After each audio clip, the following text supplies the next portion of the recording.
good thing that the weather turned out to be nice because a lot of people are heading out to the polls for Election Day today, and several big primary elections are on the ballot. Local News 8's Emily Villar is live at one of the Bonneville County polling places, Longfellow Elementary. Emily, how is the turnout so far? Well, they're saying they've had a few people trickle in throughout the day. They've been busy all day, not crowded, but they've had a pretty steady turnout right here at Longfellow. It's right at the start of the lunch hour, may see a little pickup, but of course, right after work is probably going to be the busiest time of day with those polls open till 8. Now, last year in Bonneville County, only 23% of registered voters did turn out for these elections. And of course, without being a presidential year, you're going to see that. But this year, we do have some pretty big races on the ballot. We have the big one for governor for the primary, state superintendent, and of course, the U.S. representative spot there. Simpson and Smith, definitely the talk of the few of the voters I got to speak to earlier today.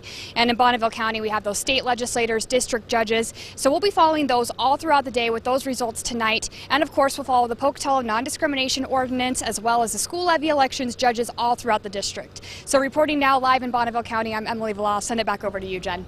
Thanks, Emily. And just a reminder, polls are open until 8. We will have live coverage tonight at 10, so make sure you stay tuned for that. Definitely. And with Election Day upon us, there are some things you need to remember when you go to vote. You will have the choice between the nonpartisan ballot, the Democratic one, as well as the Republican ballot. So you can only vote in the Republican primary if you're registered with the GOP.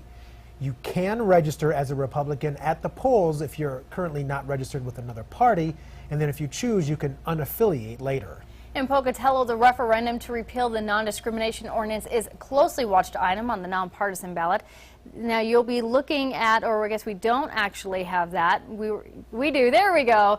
This is what you're going to be looking at when you go to the polls. A yes vote actually means you do not agree with the ordinance and that, yes, you want it appealed by the city council.